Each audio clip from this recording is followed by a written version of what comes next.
Legenda tahu lamping di kaki Gunung Ciremai. Ekspedisi Damai Laksamana Cheng Ho dari dataran Yunan ke Nusantara pada abad ke-15 membawa pengaruh cukup besar. Cheng Ho datang bersama ribuan pria Tiongkok dalam rombongannya. Anehnya, tak ada satupun wanita ikut dalam pelayaran itu. Konon banyak anak buah Cheng Ho yang tak kembali ke negerinya. Sebagian dari mereka malah menikah dengan penduduk Nusantara. Nah, sejak saat itu Nusantara mendapat sentuhan Tiongkok seperti teknologi, sosial, dan budaya, termasuk kuliner. Pada 1405, armada Cheng Ho berlabuh di Muara Jati, salah satu pelabuhan internasional Kerajaan Pajajaran. Mereka membuang jangkar di Cirebon untuk mengisi persediaan air bersih.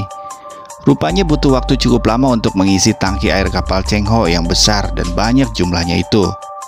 Oleh karenanya, ada sebagian anggota rombongan yang memilih menetap di sana dan menyebar ke Indramayu dan Kuningan.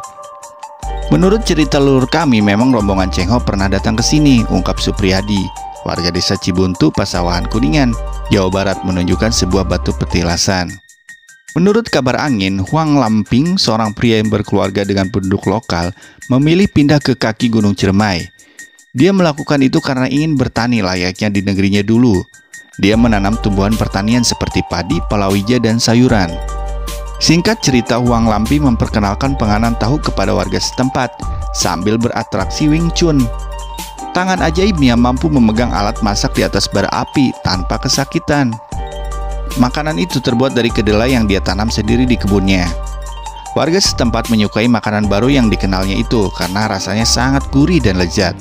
Ya, tahu memang sangat enak bila disantap dengan nasi dan sambal, atau hanya dengan cabai dan lontong pun sudah nikmat rasanya. Proses pembuatan tahu dimulai dari merebus kedelai. Kedelai rebus kemudian ditiriskan dan digiling sampai lembut. Ampasnya berupa air setelah disaring ulang dibuang. Sisa ampasnya tersaring akan dijadikan bahan baku golono, panganan seperti comro. Sementara gilingan kedelai halus kemudian dibuat tahu dan cairan kedelai disimpan di dandang. Kemudian cairan ditiriskan dan dibiarkan mengumpal. Setelah gumpalan berwarna putih terbentuk, lalu dipotong persegi 4 menggunakan pisau atau lempengan besi bersih.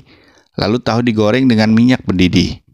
Orang menyebut tahu ini tahu lamping yang diambil dari nama pencetusnya, tapi ada juga yang menyebut tahu ini dengan tahu kopeci. Sejak saat itu, Huang Lamping sangat dihormati warga karena keahliannya membuat tahu. Tahu lamping terasa crispy di luar namun lembut di dalam, jadi tahunya berisi, ya tidak kopong, ucap Winda, penjual tahu lamping. Kini, tahu lamping menjadi salah satu kuliner khas Kuningan yang kerap diburu masyarakat dan wisatawan. Tahu lamping banyak dijajakan sepanjang jalan Kuningan menuju Cirebon. Tahu lamping ialah camilan khas Kuningan yang tak kalah lezatnya dengan makanan modern. Ayo datang dan nikmati tahu lamping yang meriah-meriah ini untuk menguatkan perekonomian kuliner lokal. Itulah legenda tahu lamping di kaki Gunung Ciremai. Semoga bisa menambah wawasan Anda semua, warga Kuningan dan sekitarnya. Jangan lupa di like, di share, di komen, dan di subscribe ya.